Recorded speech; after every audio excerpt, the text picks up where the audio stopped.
About Section 4, Taoism. Taoism has two famous figures, Lao Tzu and Zhuangzi. In this section, we will talking about Lao Tzu.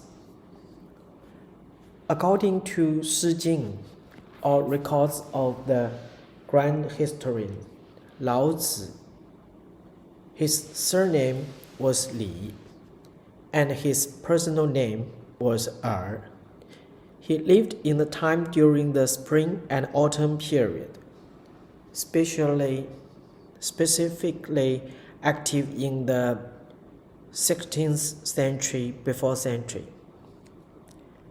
And he had been an official in the imperial archives in the Zhou dynasty. Confucius had sought his advice on rites, which demonstrated that Lao Tzu was famous for his broad knowledge at that time. Lao Tzu wrote down all his thoughts in Dao De Jing, a book of around 5,000 characters. In the Han Dynasty, the book had two parts, Dao Jing and De Jing, with 81 chapters in total. Despite its concise nature, it has had great influence on the Chinese culture. Two Taoist schools developed throughout the history, namely the philosophical and the religious schools of Taoism. Lao Tzu's his thought has influenced the Chinese way of thinking and the aesthetic tastes. Dao De Jing was later introduced to Japan in the Tang Dynasty in the 7th century and to Europe in the 15th century, and had a great influence abroad. The core of Lao Tzu's philosophy is Dao, the way. What is Dao? In Lao Tzu's view, Dao represents the original state of the universe, the primitive state of the universe before the formation of heaven and earth and all over. As Lao Tzu had put it, there formed a mixture of things prior to the birth of heaven and earth. Tao is also the origin of the world from which everything developed. Tao produced one, one produced two, two produced three, and three produced all things. What are the characteristics of Tao? Man follows the law of earth. Earth follows the law of heaven. Heaven follows the law of Tao. Tao follows the law of itself. Therefore, according to Lao Tzu, Tao follows the law of itself, and is not the result of any ordination, but always a spontaneous tribute. It does not obey anyone's orders, nor does it pursue anything deliberately. All things happen in accordance with their nature. Tao is like this. Everything in the universe derived from Tao is the same.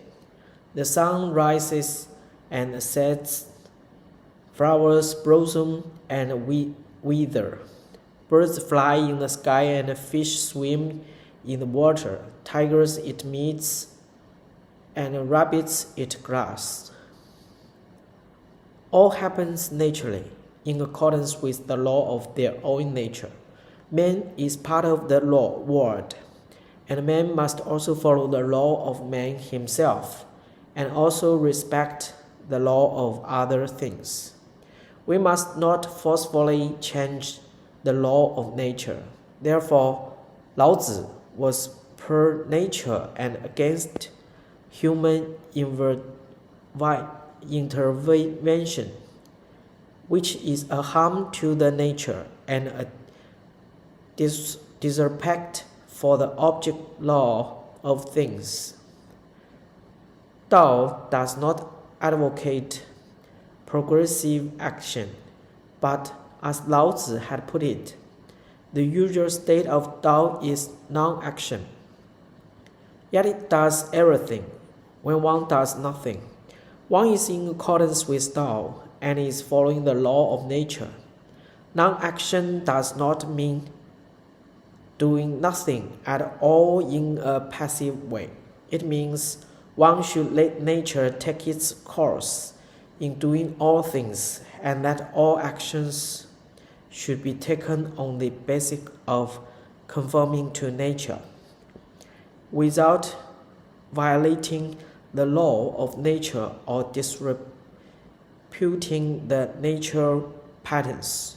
Lao Tzu was against blind action against the nature.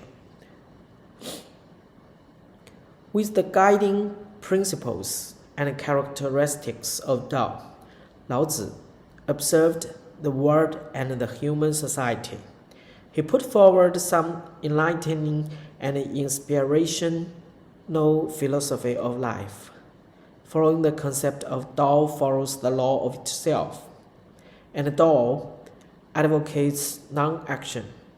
He asserted that man must not struggle and compete. Lao Tzu believed that struggles and competitions are the result of the expansion of human desires, which are against the law of nature.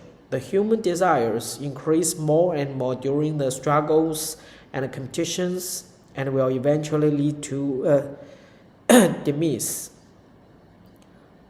Only purity in mind and non-action are in accordance with the natural law of development of the world and human society, and they will be sustainable.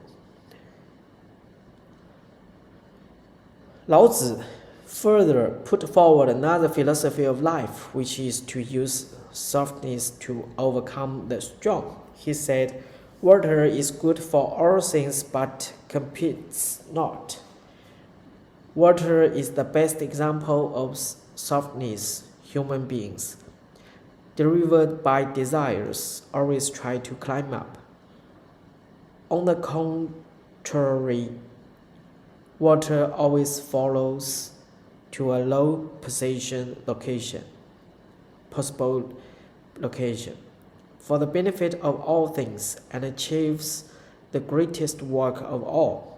Therefore, Lao Tzu said, "Nothing in the world is soft or weaker than water, yet water conquers all, even the strongest things, because water is not being competitive and is not driven by interests and desires. It will be invincible." Lao Tzu also assert, to receive is the application of Tao. He believed that things in opposite positions could be transformed into each other. Good fortune follows upon disaster. Disaster lurks within good fortune. This famous saying has influenced the way of thinking and dealing with all matters in life for the Chinese.